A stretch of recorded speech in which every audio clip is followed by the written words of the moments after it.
Alright,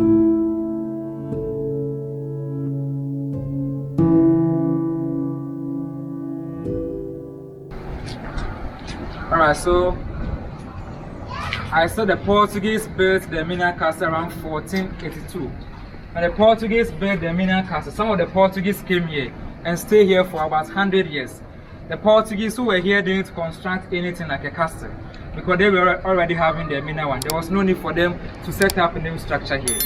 They just built something like a timber lodge, just a wooden structure. They named all this place Cabo Corso. It's a Portuguese language which means short cape, and it was this name which was changed by the British to Cape Coast. In the year 1637, the Dutch defeated the Portuguese at Mina.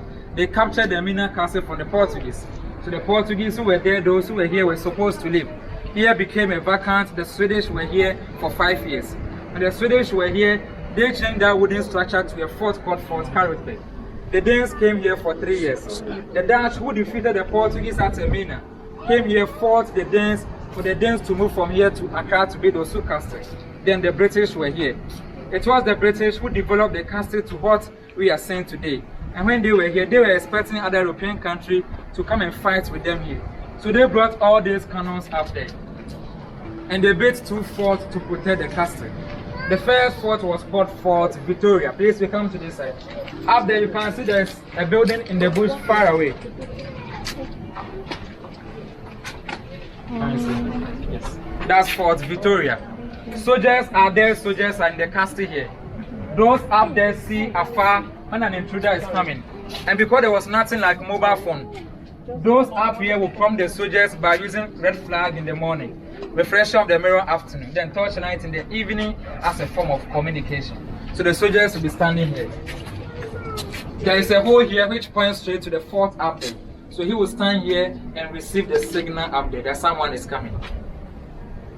When you go up there, I will show you another fort called Fort Williams. For now, let's see the governor's residence, where he kept his drinks. And that small room there is his personal office for any documentation ready to be signed there. You come, let me show you the canons.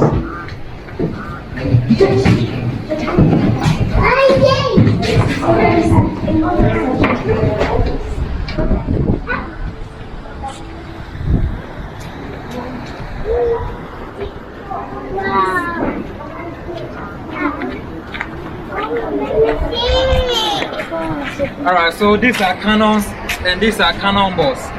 Some of the cannonballs, they have holes inside them like this. So they will just add gunpowders.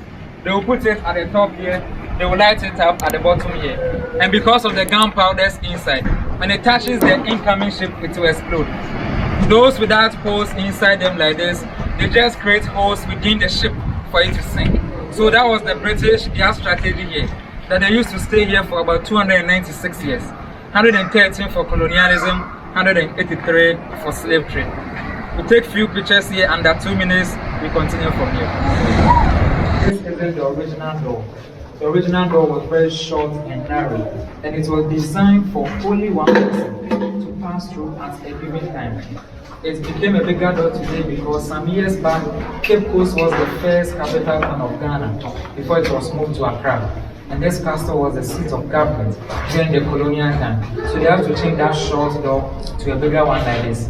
Door of no return, because the moment you pass here to the ship, either to the Americas or the Caribbean, there's no turning back for you.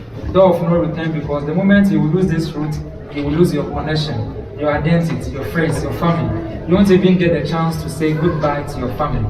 So if you are called for Joe Ama or any local name here, the moment you get there, you'll be given your slave master's name.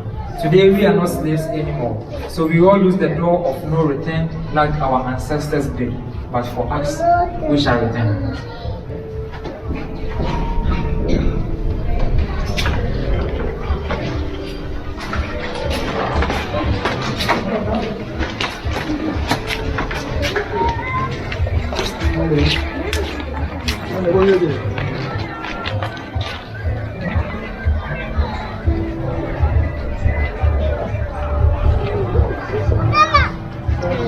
Alright, so the short door the slaves were using here, for the British, they were using the stairs up here.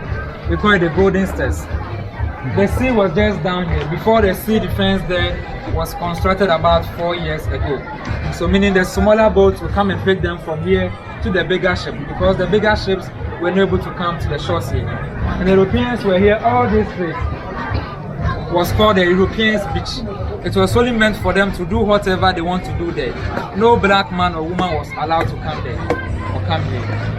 When we look here, different name, Door of Return. Door of Return because in the year 1998, Ghana celebrated its first Emancipation Day, or what we call the Great Homecoming, where we invited the blacks from the diaspora to come back home. And that year when they were coming, they brought 2 skeletons, one from Jamaica, one from New York, Madam Krista and Samuel Canson. They first settled at Accra. They go to a place called Abanse where we have Fort Amsterdam. From there, they decided not to come to the castle by using the car, but then they will use the sea to the castle here. Same way they were taken away by the sea, they will come back to the sea. So rituals and ceremonies were performed for them at the courtyard. Then the skeletons were taken back to Asenmanso for reburial because they couldn't trace their ancestral route. And also it was just to break the curse of the door of no return that some years back nobody used this place and never came back. But at least we have skeletons or mortals to come back home.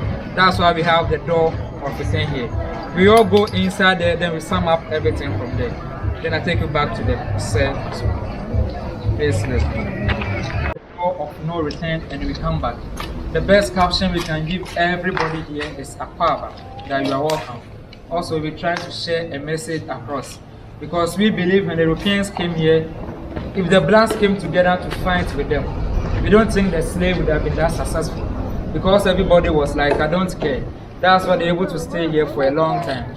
Today, they are not here, but they are still here because we are still seeing injustice around.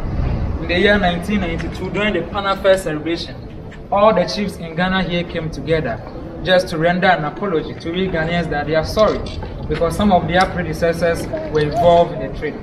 It wasn't only the Europeans who were doing that. Some of the blacks were massively involved. And to tell us never to forget about the past, to repeat that same mistake again. And their message reads, in everlasting memory of the anguish of our ancestors, may those who died rest in peace. May those who return find their root. And may humanity never again perpetrate such injustice against humanity. And that we, the living, we vow to uphold it. So as a living being today, if you wouldn't want yourself to be enslaved, then don't involve yourself in any act or form of slavery.